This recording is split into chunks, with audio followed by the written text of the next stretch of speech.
There's a power that lives within every human that walks this earth. It's a language of human emotion.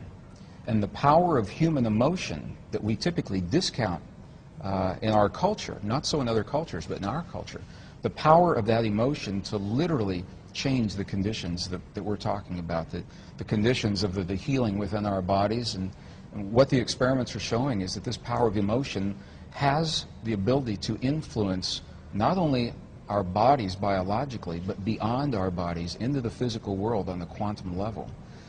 It is a powerful language that other cultures apparently know very well. And in the West, when science came in, science discounted the effects of things that cannot be seen and measured directly 400 years ago. And now they're coming back full circle with the language of quantum science, reincorporating these forces, but the feeling and the emotion and the power of human emotion is among those forces that cannot be seen. Laboratory experiments are documenting the fact, and it is a fact now, that human emotion changes the DNA inside of our bodies and the way we function in this world, and that those effects extend beyond our bodies into the physical matter of the people in the world around us when we learn that language. And it leads us to the understanding that science is simply a language that describes our relationship to ourselves, to one another, to our world, to the universe beyond it. It's a language that describes, in very technical terms, how things work, the mechanics, the nuts and bolts, and how we function within that mechanism that we call life in the universe. The best scientists will freely admit that our science is incomplete. There are a lot of things science simply cannot explain right now. But what if we take the best of the science that we do know and marry that with the languages that have always been here, the languages of spirituality, and those indigenous understandings that tell us we're part of this world and we're part of one another, we're part of a greater creation. We're not separate from these things. What if we marry those two ways of knowing into a greater wisdom? Where will that lead us? The line between science and spirituality is getting very fuzzy, and especially in the language of quantum physics. And if we can flesh out those missing pieces, and it helps us to become better people and create a better world, why wouldn't we want to do that? We already know what it's like to have a world where we all feel separate and we feel like there's not enough to go around. It's a world based in competition. We know where that world has led so far. Let's try something different. What would happen if we embrace one another in a spirit of cooperation like all of the rest of the natural world does, humankind? This is the only species that believes that violent competition is the optimum way to get ahead. And it's based on a false interpretation of Darwin's work back in the mid-1800s.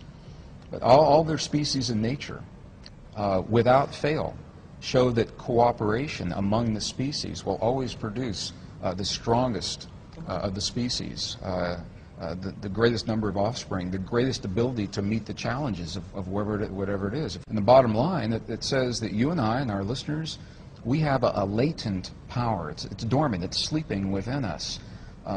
The ability to create a feeling and the quality of an emotion inside of our bodies that literally heals the stuff our bodies are made of. In the human body, 50 trillion cells in every cell is a capacitor, it's a resistor, it's a transistor.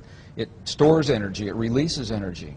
Every cell in our body has about 1.17 volts of electrical potential. So you stop and think that 50 trillion cells, and do the math, 50 trillion times 1.17 volts, and all of a sudden you realize that we have the potential of being very, very powerful beings. And the question is, how do we focus that? The Western scientists now acknowledge the fact, and it is a fact, that we are bathed in a field of intelligent energy. It's everywhere all the time. It's not out there. It's inside of me. It's inside of you. We connect with it. The language of human emotion and thought and feeling and belief, those kinds of words describe the language that allows us to communicate with this field. And when we can access this field, this is where the miraculous healings in the human body come from. It tremendously enhanced immune systems. And although scientists are still hard-pressed to measure this field like it's a non-conventional energy. So we don't have the kind of equipment that you would expect to typically measure a field like this. But we know how it works, and we know the effects are there.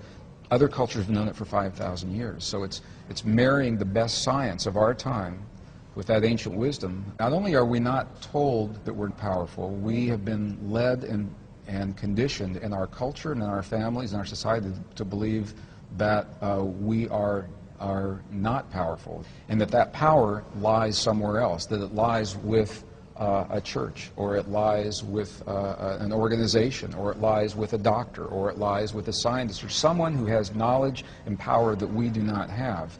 And so when we find ourselves faced with situations in our lives that push us to the very edge of who we believe we are, we believe that we have to go to someone else. So it's about personal responsibility, personal power, and recognizing that we are part of rather than separate from our world.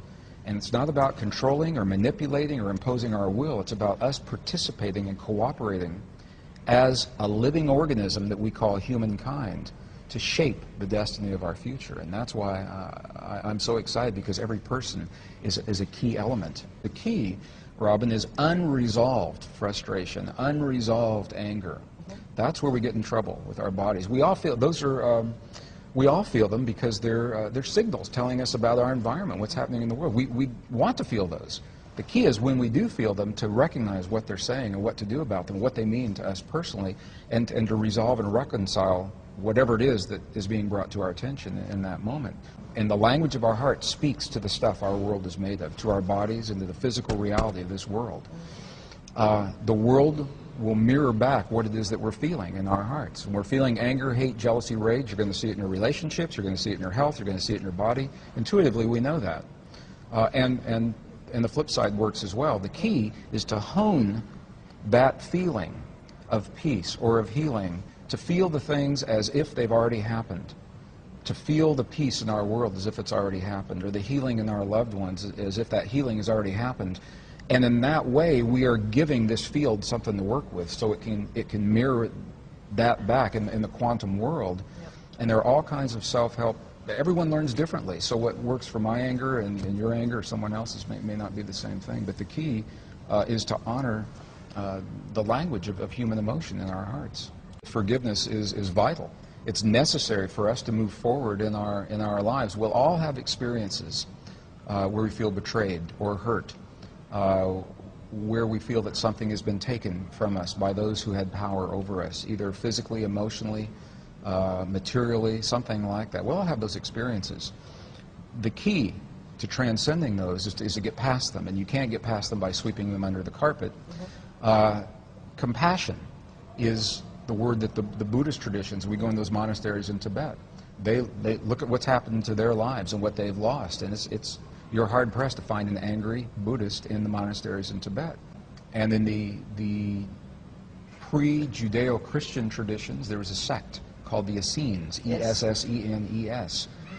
They wrote entire texts about how we get through those times in our lives, and they said what we do is we bless the things that hurt us. When we bless the things that hurt us, we're actually acknowledging, bringing that forward, just saying, yes, it happened, and then that allows them to work through that energy and to transcend the energy. When you bless something long enough, it's just something that everyone has to experience on their own. It actually changes chemically what happens in our bodies. And when we understand that the world around us, and this is the language of quantum physics, when the world around us, we understand it's nothing more and nothing less than a mirror of what we have become from within. Our anger, our hate, our rage, our jealousy, as individuals, is mirrored around us and collectively. Our love, our compassion, our forgiveness, our understanding. So I think this is the generation that gets to learn that new way of being and embrace. And I acknowledge as a scientist, this is a very different way of thinking about the world. It's very different from what I was taught and trained and conditioned on the one hand. On the other hand, it's what the science is showing and the evidence. We can talk about the experiments, and the evidence is out there showing that the emotions that we hold in here become the physical reality in the world around. They literally turn the atoms off and on of the stuff that our world and our bodies are made of. And that is a huge statement to make, and it's a very, very empowering way to look at the world.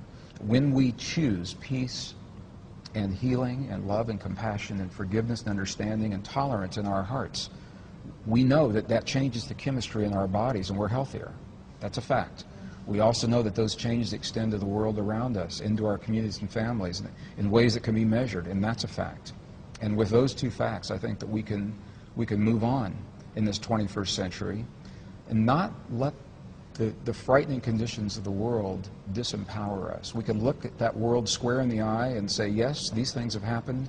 There's a power within us, and maybe we'll outgrow the need for war.